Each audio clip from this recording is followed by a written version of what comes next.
अब जैसे कि भारतीय इतिहास के को समझने के लिए वर्तमान काल में जो आर्कियोलॉजिकल फाइंडिंग्स मिली है, उससे क्या सिद्ध होता है कि हमें जो इतने साल इतिहास पढ़ाया गया है, वो क्या इन आर्कियोलॉजिकल एक्सकवेशन से मेल खा रहा है? Yeah, that is a very good question.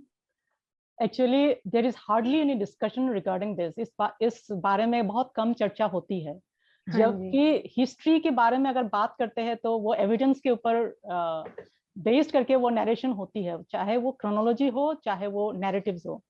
जी। तो वैसे भी हमारे जो इतिहास की किताब है, एकेडमिक हिस्ट्री टेक्स्ट बुक्स, वो तो डिस्टोर्टेड है ही, हम्म। और वो एक वन साइडेड नैरेटिव भी है।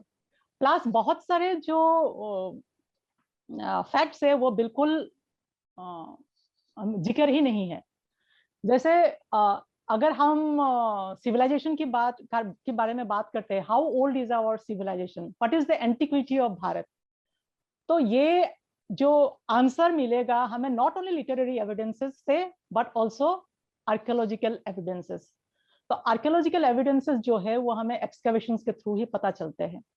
तो ये एक्सकवेशन जो है वो बहुत पहले, जैसे सेंचुरीज पहले तो शुरू नहीं हुई, तो ये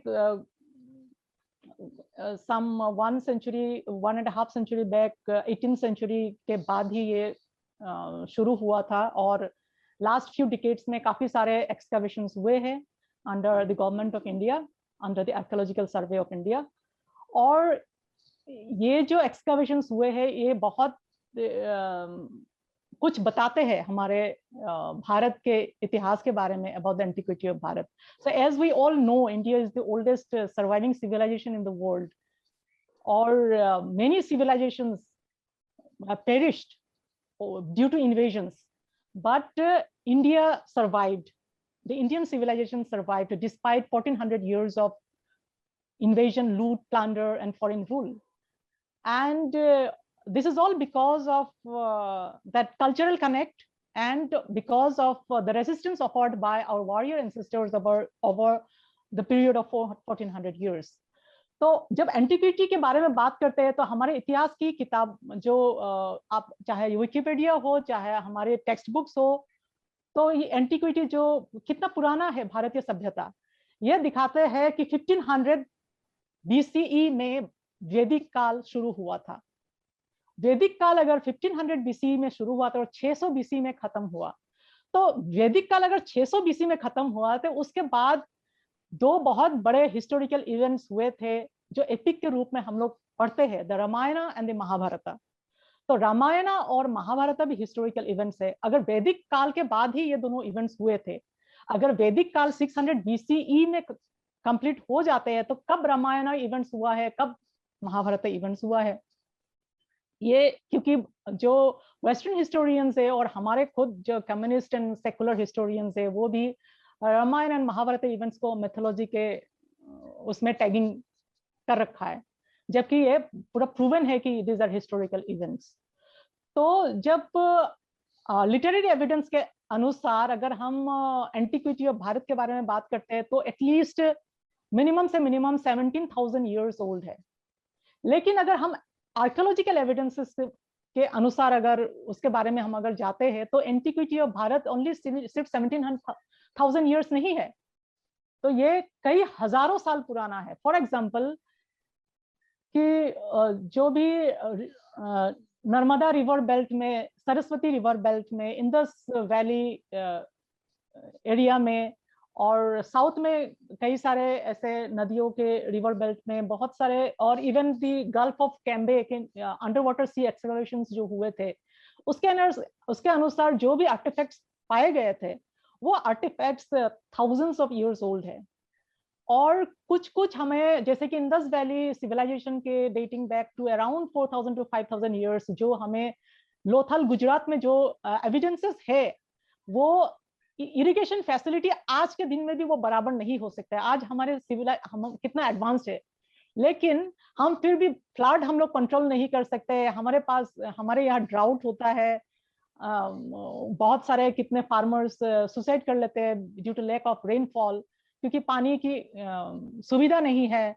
तो आज कितने सारे इश्यूज है, लेकिन ड्यूरिंग एंशियंट टाइम्स तब जो वाटर इंजीनियर्स, जो भी टेक्नोलॉजी यूज होता था और जो भी एक्सपर्टीज था, वो हमें इन एक्सकवेशंस में पता चलता है।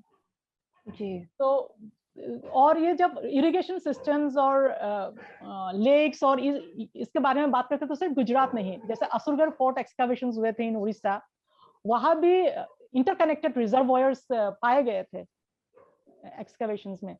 और इवन जैसे आज कहा जाता है कि जो मिरर्स है, लिपस्टिक है, काजल है, ये सब सारा बहुत रिसेंटली इन्वेंटेड, इस तरह जो मॉडर्न इन्वेंशंस है। लेकिन अगर हम जो मंदिर है हमारे ancient and medieval era temples है spread across the length and breadth of the country, उस इन मंदिरों में जो कार्विंग्स है, actually these temples are all history in stone. So in carvings में you will come across many women beautifying themselves using mirrors, applying vermilion, applying kajal in their eyes. तो इस तरह के कार्विंग्स हमें बहुत सारे मिलेंगे। तो ये जो कार्विंग्स मिलते हैं ये एटलीस्ट जो है 2000 years old तक ये एविडेंसेस मिल जाती है in the temples, in temple carvings. इसके अलावा इंस्क्रिप्शंस तो है ही है। और जो ये एक्सकवेशंस है, चाहे भीमबेटका केव्स की बारे में अगर बात करते हैं तो ये अराउंड 1 लाख years old है, इस वहाँ के जो रॉक शेल्टर्स है। और नर्मदा रिवर बेल्ट में जो एक्सकवेशंस हुए हैं वो लैक्स ऑफ years old पुराना वहाँ एविडेंसेस मिले जाते हैं। और इस तरह से archaeology plays a very instrumental role in determining the antiquity of any region. और भारत में तो ये जो भी रिसेंट एक्सकवेशंस हुए हैं उससे बहुत कुछ नया फैक्ट्स हमें जानकारी मिली है। और काफी सारे जगहों में एक्सकवेशंस अभी हुए नहीं है। अगर एक्सकवेशंस और होती है तो हमें और भी बहुत सारी चीजों की जानकारी मिल सकती है अबाउट आवर ग्लोरियस पास्ट। हाँ जी, बहुत सही मैम, क्योंकि हमने भी जैसे देखा कि कितने सारे अभी हाल ही में सिनौली में जो एक्सकवेशंस हुई उनके संबंध में भी यदि हम देखें तो उसमें कितनी नई बातें हमें पता चली हैं जो हमारे स्कूल और कॉलेजेस और एकेडमिक नैरेटिव भारतीय इतिहास से एकदम विपरीत है। तो इससे हमें पता चलता है कि कितने हद तक, कितनी सीमाओं तक हमारे इतिहास को तोड़ा और मरोड़ा गया है। इवन जो ये राखी गढ़ी में, ये सिनौली में जो एक्सकवेशंस हुए थे उसमें जैसे चैरियट मिली है जो 4500 years old। और जो भी बरियल ग्राउंड्स मिले हैं वहाँ मैन एंड वुमेन का अवशेष मिला है जो कि वॉरियर्स थे। क्योंकि बिसाइड्स जहाँ भी ये वॉरियर्स को दफनाए गए थे उसके आसपास मतलब जो वार वेपन्स रखे गए थे, तो वो अभी भी हमें देखने को मिलता है। And that dates back to around 4000 to 4500 years। जो ये Aryan invasion theory, Aryan migration theory की जो एक बहुत ही झूठ फैलाया गया है और हमारे एकेडमिक्स में तो हम लोग को पढ़ने को मिलता ही है, लेकिन बाहर जो भी चाहे वो जर्नल्स हो, चाहे वो मीडिया हो, चाहे कहीं भी हो, हमें ये Aryan invasion theory, Aryan migration theory ये बहुत ज्यादा इंपॉर्टेंस पाया जाता है। और कितने यूथ ब्रेन वॉश हो चुके हैं and they are not able to come out of this fake theory. क्योंकि the Britishers created this fake theory to justify that they also ruled India like how the Aryans did some few centuries ago। according to them जो Aryans थे वो 1500 BCE में आए थे along with horses। और वो according to them horses तो India में थे ही नहीं, तो आर्यंस लाए थे 1500 BCE में horses लेके। लेकिन अगर ये लोग वहां आए थे, अगर युद्ध भी हुआ था जैसे कहा जाता है, इन्वेजन हुआ, तो इन्वेजन अगर होता तो बहुत सारे अगर एक्सकवेशंस जैसे इंडस वैली रिवर बेल्ट में वो कहते हैं कि आर्यंस लोगों ने आके वहां इन्वेट करके वो लोग बस गए थे और वहां के नेटिव्स लोग सब मार दिए गए या वहां से भाग गए उसके बाद। तो अगर ऐसा हुआ होता तो हमें रिमेन्स मिलता जी। बिल्कुल कुछ मिला ही नहीं है। जो भी मिला है वो वॉरियर्स के मिला है जो सम्मानित तरीके से उनको बरी कर दिया गया था।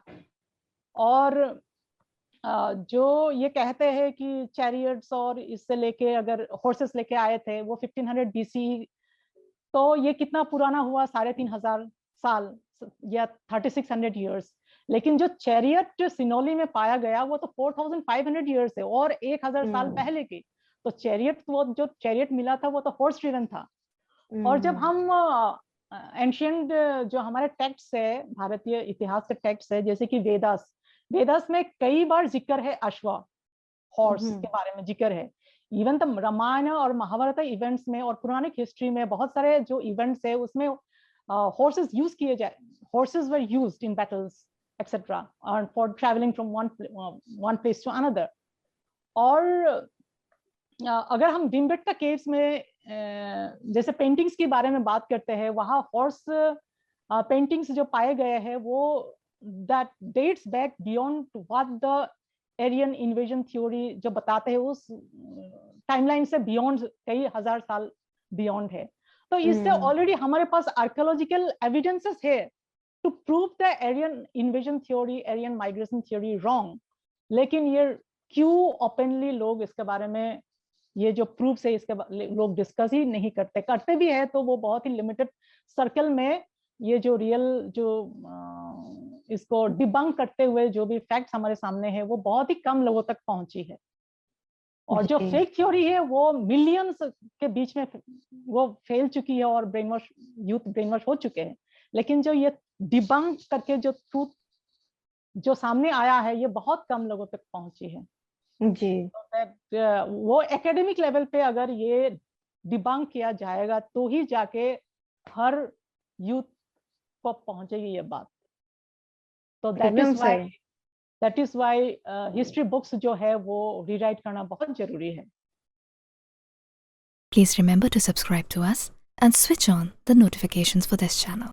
For our other social media links, more content and to support our work, please visit citti.net.